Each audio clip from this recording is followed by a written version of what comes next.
C'était un préalable à la levée des sanctions qui lui ont été imposées par le gouvernement. Le ministère chrétien du combat spirituel de la République du Congo, communément appelé CFMC, a mis en place ces nouvelles instances nationales à l'issue de son assemblée générale extraordinaire tenue du 17 au 19 avril courant à Brazzaville. L'apôtre Bruno Jean-Richard Itoa a été consacré et élu par consensus président de la Commission nationale spirituelle. Réaction du berger à chaud. Dieu bénisse Dieu. J'ai besoin des prières de mes frères et sœurs du combat spirituel. C'est de Dieu que nous prions. Et au-dessus de tout ce qu'ils peuvent avoir et faire. Amen. Au nom de Jésus. Amen. Ils nous feront la guerre. Ils nous verront point. Amen. Amen. Toute arme forgée contre nous. Nous allons marcher avec ces prières. Que toute la gloire revienne à l'Éternel.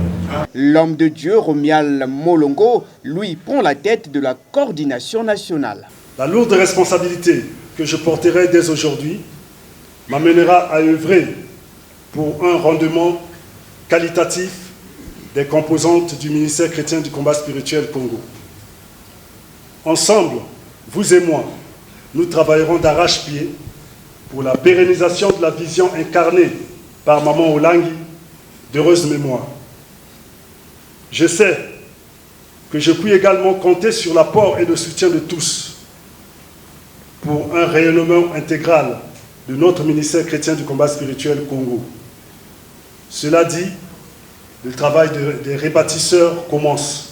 Une assemblée générale qui s'est déroulée selon la vision missionnaire du couple fondateur Olangi et dans le strict respect des lois de la République, a constaté pour sa part le président du COSERCO, Conseil des Églises de Réveil du Congo, Germain Lubota.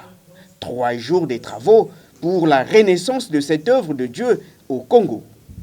À tous ceux qui, pour une raison ou une autre, ont choisi de ne pas participer à cette assemblée générale extraordinaire inclusive, nous lançons un appel du cœur.